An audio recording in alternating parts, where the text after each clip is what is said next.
Video ध्यान से देखिएगा, काफ़ी इंपॉर्टेंट होने वाला है। और ये नदीम सर इसमें एग्रीकल्चर ऑर्गेनिक के बारे में बताए हैं और इनकम किस तरह से किया जाता है उसके बारे में। Thank you. संस्था को चलाएंगे और संस्था को तभी चला पाएंगे जब संस्था का पूरा ज्ञान हो, हर चीज की जानकारी आपके पास होगी। अगर कोई भी चीज की जानकारी आपके पास कम हुई तो फिर आप एक लीडर ही कहलाएंगे, आप सिर्फ कार्यकर्ता कहलाएंगे, मैनेजमेंट टीम पर्सन नहीं कहलाएंगे। ध्यान रहे, इस हॉल में जो भी लोग बैठे हैं वो जिला प्रभारी हैं, वो एनएसटी हैं, वो बोर्ड मेंबर हैं, यानी संस्था के मैनेजमेंट पिलर टीम है। सर, ये वो लोग हैं जो आगे चल के पूरे हिंदुस्तान में इस संस्था को प्रॉपर मैनेज करने वाले हैं। तो इस बात को बहुत ही गौर से, इस ट्रेनिंग प्रोग्राम को बहुत ही गौर से आपको सीखना है, आपको समझना है। ट्रेनिंग का जो पहला चरण था, जिसमें हवा में खेती करने का जो तकनीक हमारे एरोपोनिक एग्रीकल्चर टावर में आपको सिखाया गया, और अब स्टेप बाय स्टेप शाम तक में सभी तरह की जानकारी आपको दे दी जाएगी। जानकारी को दे देने के बाद सवाल और जवाब यानी एग्जामिनेशन का समय आएगा। आपके पास क्वेश्चन पेपर आएंगे, आंसर शीट आएगा और आपको बहुत ही अच्छे तरीके से सही जवाब देने हैं। याद रखिए, पूछा नहीं जाएगा, बल्कि जैसे एग्जामिनेशन हॉल में लिख करके जवाब दिया जाता है, वैसे लिख के जवाब देना।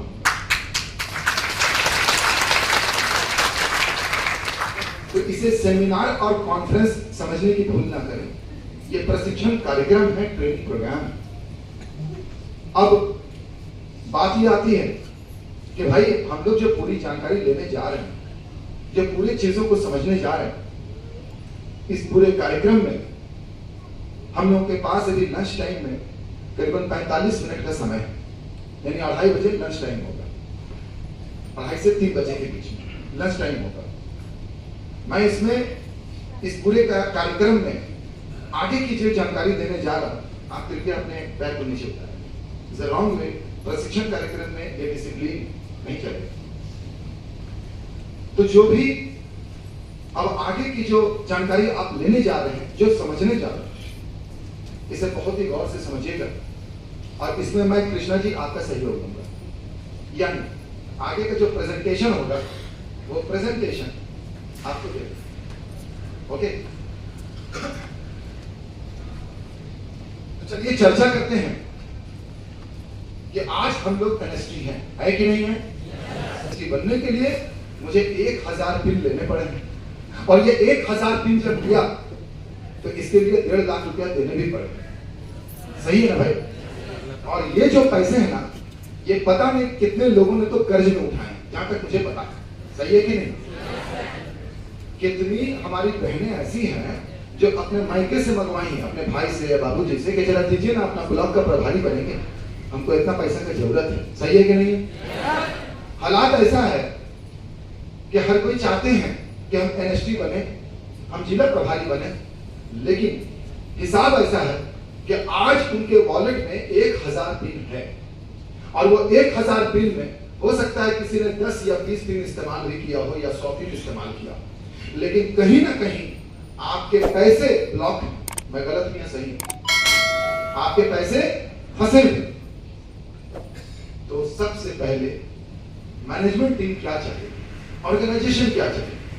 ऑर्गेनाइजेशन का मकसद है कि अब आप संस्था चूंकि चलाने वाले हैं, तो आपके सर के ऊपर जो ये लायबिलिटी है, कर्ज है, चाहे जिस भी अंदाज में आपने जिससे भी लिया हो, तो सबसे पहले तो आप वापस कर दीजिएगा।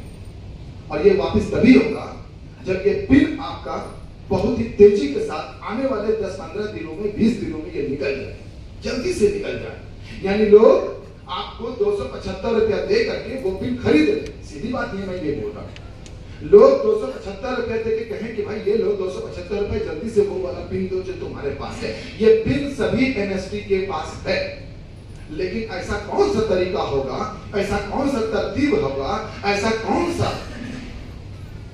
स्टाइल होगा, स्टाइल ऑफ वर्क होगा कि ये पिन ताबड़तोड़ हमारे वॉलेट से खाली हो जाए और हमें 275 रुपया करके आ जाए यानी 1000 दिन के 2,75,000 आ जाए, मैंने जिससे कर्ज लिया 1,50,000 मैं उसको वापस कर दूं, लायबिलिटी मुक्त हो जाऊं, बचे हुए पैसे मेरे हैं, वो तो मेरे ही रहेंगे। मैं सही बोल रहा हूं? और अगर ऐसा हो जाए तो फिर अब आपको संस्था को चलाने में और संस्था को आगे बढ़ाने में दिक्कत होगी कि नहीं? नहीं, क्योंकि सर पे जब कोई बोझ रहता है ना तो काम करने में दिल नहीं लगता है। ये सच्चाई है, मैं भी जानता हूँ, आप भी जानते हो। तो सबसे पहले इस बोझ को हटाना है, इस बोझ को हटाना है। तो भाई इस बोझ को हटाएंगे, लेकिन साथ ही साथ इस पूरे ट्रेनिंग को इतने तरीके से लेंगे, इतने अच्छे से लेंगे, इतने तरीके से समझेंगे, क्योंकि अगर आपने सही से नहीं समझा तो पूरा का पूरा हिंदुस्तान में से एक ब्लॉक जिसके आप प्रभारी हैं वो ब्लॉक खराब हो जाएगा। उस पूरे हिंदुस्तान के नक्शे में उस ब्लॉक का जितने भी सदस्य होंगे वो गलत जानकारी लेके घूम रहे होंगे। उस ब्लॉक में रहने वाले लोग गलत तरीके से सब्जी उगा रहे होंगे। उस ब्लॉक के रहने वाले लोग सपोर्ट इंडिया डेवलपमेंट प्रोग्राम के बारे में गलत छवि बना रहे होंगे। तो कितनी बड़ी जिम्मेदारी है कि पूरे हिंदुस्तान के 7,214 ब्लॉक में से किसी एक ब्लॉक के आप प्रतिनिधि और आपने अगर गलत सीख लिया, गलत जान लिया, तो वो पूरा ब्लॉक ही बर्बाद हो गया। तो क्या ये जिम्मेदारी आप बर्दाश्त करें? मत बर्दाश्त कीजिएगा। इसलिए इस प्रोग्राम को पूरा सीरियसली, पूरा डेडिकेशन के साथ, पूरे दिल लगा करके हर चीज को, हर चिंता, हर सोच को बाहर छोड़िए, यहाँ पर अपना दिल लगाइए, यहाँ पर सीखिए, यहाँ पर समझिए और तब जाकर के काम को शुरू कीजिए। जब तक सही से ना सीखेंगे ना समझेंगे, काम मत शुरू कीजिए। उल्टा पुल्टा बोल के काम करने की आवश्यकता ही नहीं।